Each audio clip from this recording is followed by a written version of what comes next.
Vou contar agora um pouco da história do Deep Learning, que é uma história, bem verdade, que se mistura muito com a história da própria inteligência artificial.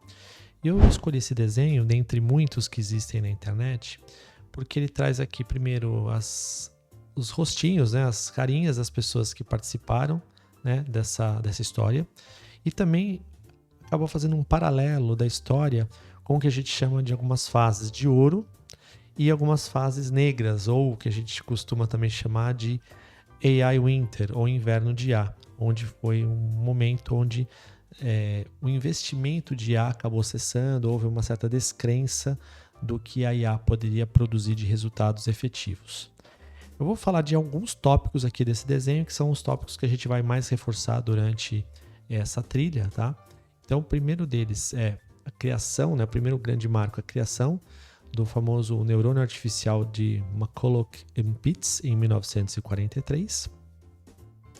Fato esse que aconteceu até antes do teste de Turing, que é um marco bastante importante na história da inteligência artificial, e antes até da criação do termo inteligência artificial, que foi em 1956. Tá? Um outro aspecto importante, a gente vai ver daqui a pouco a respeito de Deep Learning, né? Vamos ver em módulos adiante, é o Perceptron, a criação do Perceptron, que é um tipo específico de neurônio artificial, tá? Em 1957, por Rosenblatt. Em 1969, a gente teve o que a gente chama da resolução do problema de Shor, né? E a gente também vai ver isso junto com, quando a gente estiver falando de Perceptron, a gente vai falar também do problema de Shor, que foi tratado por Minsky e Papert em 1969.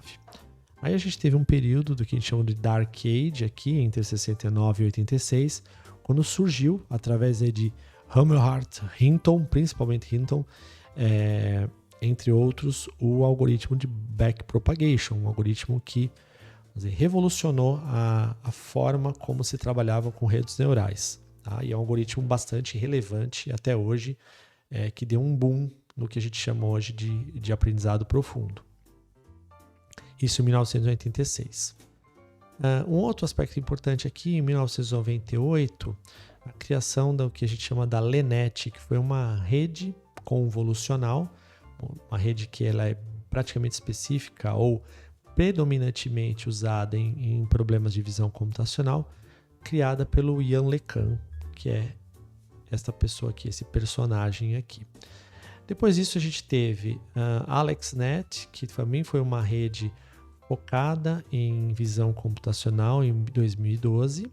E aí daqui de 2012 para frente, a gente começa uma nova era de ouro, principalmente olhando, né, dando enfoque nos aspectos que geraram, né, o que é a IA generativa hoje. Então a gente teve aqui Generative Adversarial Networks em 2014, criada pelo Ian Goodfellow.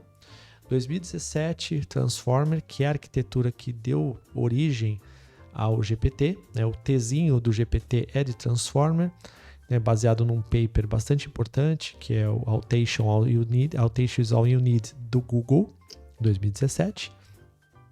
Criação do GPT-3 em 2020 e o lançamento do GPT, né, do ChatGPT, em 2022.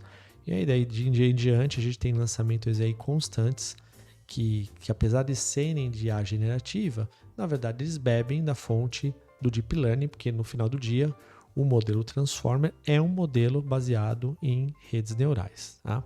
Coisa importante sobre alguns dos personagens aqui é que Minsky foi uma pessoa que teve um papel bastante importante na criação da IA, na divulgação, né? E cumpriu um papel, né, de pesquisador e de, inclusive, confrontar ideias de outros pesquisadores em inteligência artificial.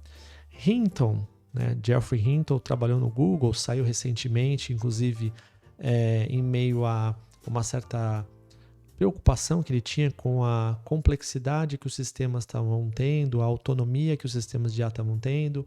Foi a mídia, ou tem ido até a mídia muitas vezes para falar desses riscos, tá? O Geoffrey Hinton. LeCun é presidente, né, hoje, na verdade, vice-presidente de IA da Meta. É uma figura bastante irreverente, né, polêmica, costuma estar muito nas redes sociais, principalmente o X, do Elon Musk, inclusive criticando bastante o Elon Musk. Tem algumas posições bastante diferentes de outros pesquisadores em relação à AGI ou à inteligência artificial geral. E é uma pessoa que vale a pena, pelo menos eu estou sempre acompanhando as coisas que ele coloca. E tem uma outra figura que não está aqui, mas que ajudou também o Lecan na construção da LeNet e dessas redes convolucionais, que é o Yoshua Bengio.